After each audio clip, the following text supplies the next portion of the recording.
The year 2046. The Robinson family are lucky enough to get the chance to live in a colony on Alpha Centauri after Earth became uninhabitable. While flying on the shuttle Jupiter 2, Maureen and John try to keep their three children entertained by playing cards. But the system advises everyone to wear helmets as the shuttle begins to enter the unknown planet's atmosphere. The autopilot chooses a safe landing trajectory, but as it does so, burning debris flies past and everything changes. The shuttle is carried at high speed and finally hits the surface. The Robinsons try to evacuate, but only the youngest man manages to get out through the main hatch. The others have to make a detour. And while they do, the boy surveys the endless snow-covered desert. As soon as the family is free, Jupiter 2 goes under, along with all the supplies and the chance to take shelter from the cold. John, a serviceman. A month ago, on Christmas Day, he came to visit his family to spend the holidays together, but the news of the meteorite changed their plans. Meanwhile, Maureen notices that her husband's pant leg is torn, proving that the air is not poisonous, and the Robinsons take off their helmets, breathing in the fresh air for the first time in a month. Penny tries to contact someone to no avail, while Maureen, in the meantime, reassures the children that a rescue mission will be sent out for them. In fact, the mother realizes that the things are not that bright. It will soon be nightfall, and the temperature will drop to 60 degrees. This means that the capsule will be trapped in ice, and the whole family will be left to freeze on the surface. John decides to go down into the sunken shuttle for the battery, but they have time to do it only through the top hatch, into which no one can get but Will. The man is prepared to risk his son, but while he's explaining to the boy what to do, his daughter Judy dives into the water. Judy finds the battery, but it's too late. She doesn't make it to the surface in time and ends up in the ice. Maureen looks over the sensor readings and asks her daughter to calm down. Her suit will withstand the low temperature and maintain oxygen levels for 5 hours, and they'll figure something out in that time. John tries to manually crack the ice. In the meantime, Will tells his father that as they were falling, he noticed white flames, which means there are deposits of magnesium nearby, which burns well. Realizing it's their only chance, the head of the family leaves his daughter Penny as the eldest and goes in search of fuel with his son. Being left at the tent, the girl recalls how recently she was choosing a gift for her father.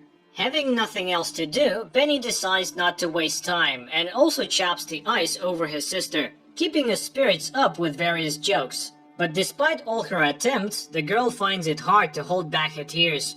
John also tries not to get discouraged and cheers up his son. Talking about baseball and biology, the travelers reach the magnesium deposits. Having gathered enough to get Judy out, John is about to leave, but Will falls into an underground tunnel. By this point, Maureen's leg, which she hurt in the fall, has turned to stone, and the girls decide to rescue Mum. Judy directs her sister from under the ice, and Penny does the surgery. Will regains consciousness and emerges from the tunnel and sees before him the forest that used to fill the earth.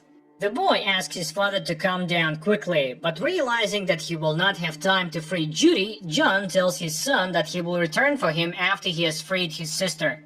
Being left alone, Will recalls how anxious he was before taking the test each family had to pass in order to be allowed to move to the colony. Maureen, too, is plunged into the memories of the ordeal. By breaking the law, the woman changed the results in the program so they wouldn't have to leave their son behind.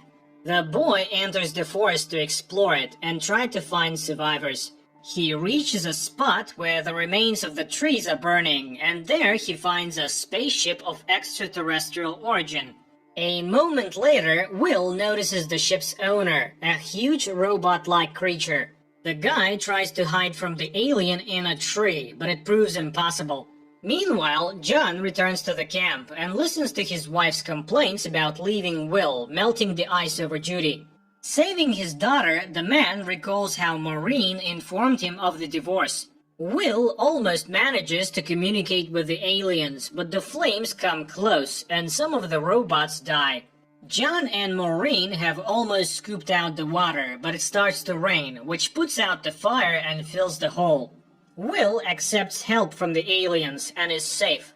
The rest of the Robinsons realize they can't save Judy. She's running out of oxygen and can't melt ice.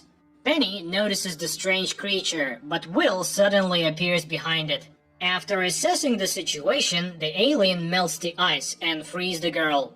Then things get back to the past. The spaceship, which was also carrying the Robinson family, is attacked by the same aliens, and their passengers are destroyed. Someone named June runs up to Dr. Smith and steals his jacket with his name on it to leave the ship as a member of the crew.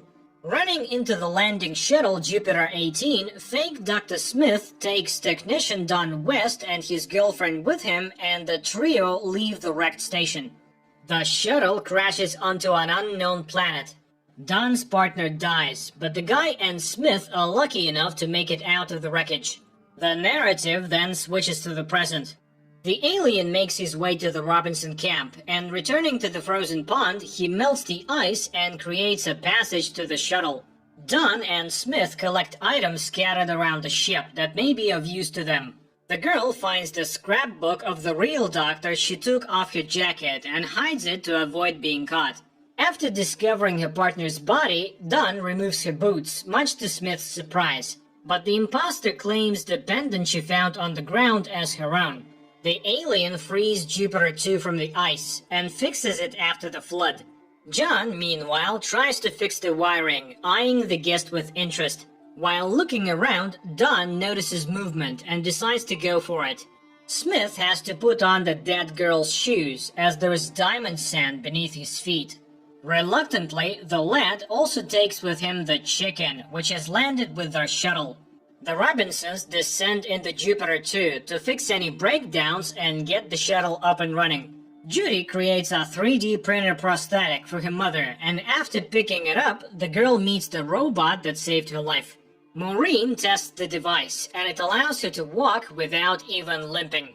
The children find it hard when their parents can't agree to give them different tasks.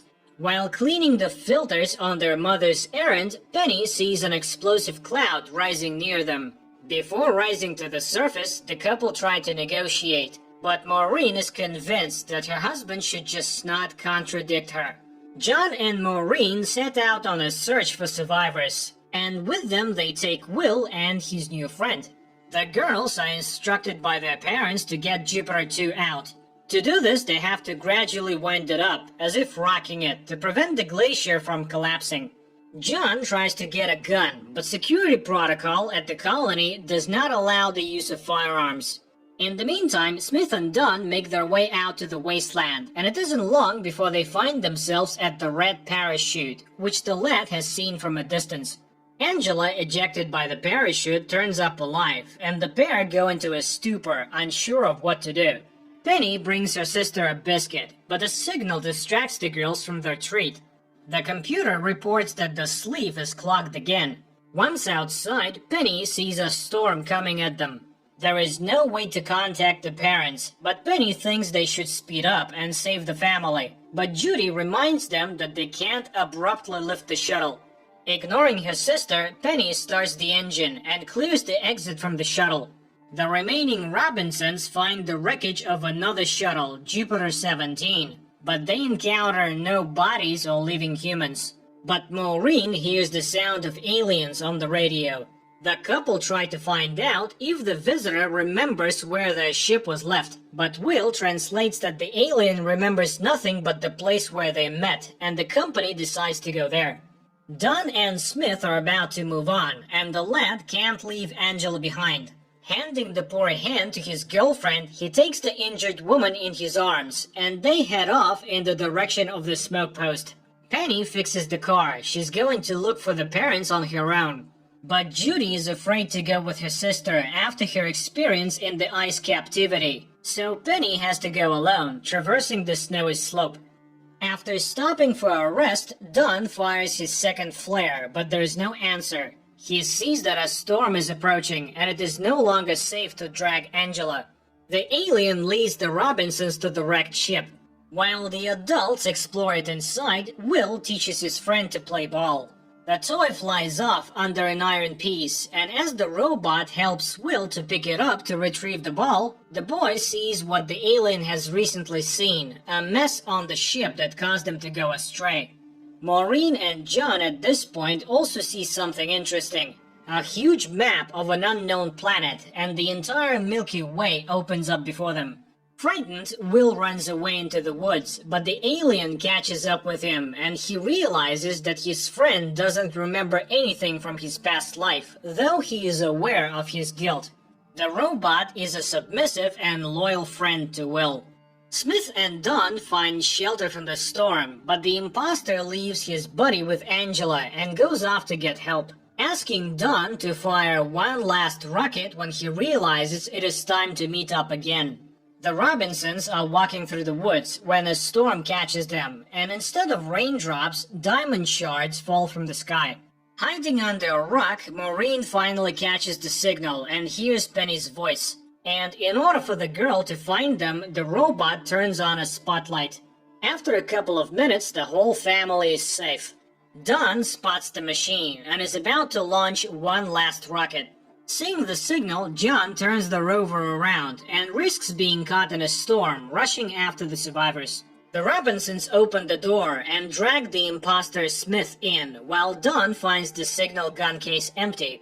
John manages to corral the car into the shuttle, a second before the storm passes over them. A few months before what happens, Dr. Smith, whose actual name is June, has already tried on someone else's role. By cutting a chip out of his sister, she has stolen her successful life. Maureen explains the situation to the family and insists that they must make contact as soon as possible. But everyone is tired, and the Robinsons ask to let them rest for at least a couple of hours. Only Dr. Smith remains in the room with Maureen, concocting yet another lie as she goes along. Listening to the shifting ice, June can't bring herself to remember her confinement. At night, Smith takes advantage of everyone being asleep and to gather information. She rummages through Robinson's personal belongings. Will can't relax either. In his sleep, the boy sees the robot's memories. The boy goes to the kitchen for refreshments, and Smith tries to gain his trust.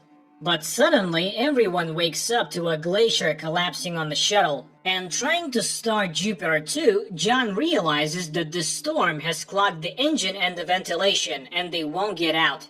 Another argument ensues between the man and his wife, but Maureen tries to smooth things over and offers to let John work together. Suddenly, it dawns on the man that Dr. Smith must have emergency training, which means she can be assigned important matters. But when Maureen hands out tasks to everyone, the imposter becomes nervous. In the compartment of the 3D printer, Maureen finds traces of printing, and in the software she sees that someone has been printing weapons. She calls for John, and by doing so, saves him from an unknown creature floating in a water-filled compartment.